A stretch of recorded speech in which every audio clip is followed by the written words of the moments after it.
প্রেমিকার অভিযোগে জেলে ছিল প্রেমিক, জামিন পেয়ে আদালত চত্বরে প্রেমিকার গলায় মালা পরাতে হলো প্রেমিককে। ও কি করতো, ফোন কেটে দিত, তুলতো না। তারপরে ও দিদিদের গালাগালি খাওয়াতে বলে ও দিদি বলছে যা কেস করবে। তাই আমি কেস করেছিলাম যে ও যাতে আমাকে বিয়ে করে, কিন্তু ও আমার সাথে খারাপ ব্যবহার করেছিল। প্রতিবন্ধী মেয়ে ঠিক মতো করতে পারে না চলাফেরা, এক জায়গা থেকে আরেক জায়গায় নিয়ে যেতে গেলেও মায়ের কোলে ভরসা তার। বছর 32-এর ওই মহিলাকেই ভালোবাসার কথা বলে প্রতারণার ফাঁদে ফেলেছিলেন বাগদার যুবক। পুলিশে অভিযোগ দায়ের হতে গ্রেপ্তার ও পরবর্তীতে জামিনে মুক্তি পেয়ে অবশেষে মালা বদল করে হলো শুভ পরিণয়। জানা গিয়েছে, গত 1 মাস আগে বছর 32-এর ওই প্রতিবন্ধী মহিলার সঙ্গে প্রেমের সম্পর্ক গড়ে ওঠে বাগদা থানার হরিনাথপুর এলাকার যুবক বিষ্ণু দাসের। শারীরিক প্রতিবন্ধকতার কারণে চলাফেরা করতে পারেন না ওই মহিলা। এক জায়গা থেকে অন্যত্র যেতে গেলে মায়ের কোলে ছিল একমাত্র ভরসা। মহিলার মা পরিচারিকার কাজ করে কোন রকমের সংসার চালান। প্রায় 2 বছর আগে ফোনে পরিচয়ের সূত্র ধরে সম্পর্ক গড়ে ওঠে বিষ্ণু ও ওই মহিলার।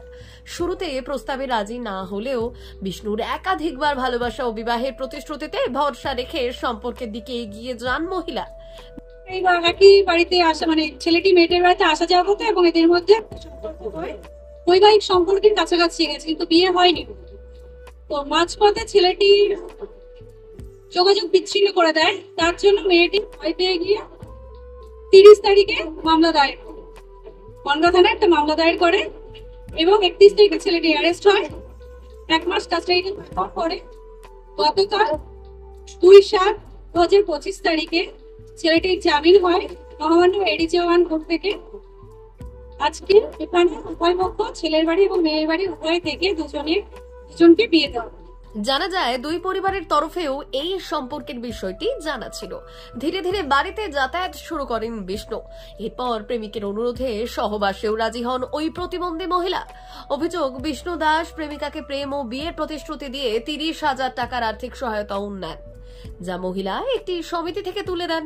কিন্তু টাকা নেওয়ার পর থেকেই ধীরে ধীরে যোগাযোগ বিচ্ছিন্ন করতে শুরু করেন বিষ্ণু। সম্পর্ক থেকে বেরিয়ে আসার চেষ্টাও করেন তিনি। এই অবস্থায় প্রতারণার অভিযোগ তুলে বনগাঁ থানায় লিখিত অভিযোগ দায়ের করেন ওই প্রতিবন্ধী মহিলা। অভিযোগের ভিত্তিতে বিষ্ণু দাসকে গ্রেপ্তার করে পুলিশ। আদালতের নির্দেশে প্রায় 1 মাস জেল হেফাজতে থাকার পর এই দিন জামিনে মুক্তি পান তিনি। তবে এরপরই ঘটনার মোড় নেয় অন্যদিকে। আইনি জটিলতা থেকে মুক্তি পেতে জামিন পেয়ে আদালত চত্বরে প্রেমিকার গলায় মালা পরিয়ে বিবাহ বন্ধনে আবদ্ধ হন বিষ্ণু। সাক্ষী থাকেন উভয় পক্ষের আইনজীবী ও আদালতের কর্মীরা। সিঁদুর দান ও মালা বদলের মাধ্যমে সম্পর্ক ও বিয়ের অনুষ্ঠান। বিষ্ণু জানালেন, ভুল বোঝাবুঝি হয়েছিল, কিন্তু এখন সব মিটে গেছে। আমরা নতুন করে জীবন শুরু করতে চাই। আমাদের 2 বছরের প্রেম ছিল, ফোন করলে ফোন তুলতাম, এসব নিয়ে কেস কামারি করেছিল। পরে এখন বিয়ে করে ভালোই লাগছে, এইটুকু। তারপর তুমি বুঝতে পারলে যে না, ভালোবাসা বিয়ে করা উচিত নাকি? হ্যাঁ, তারপরে বুঝতে পারলাম যে বিয়ে করা উচিত, ওই জন্য বিয়ে করলাম। হ্যাঁ।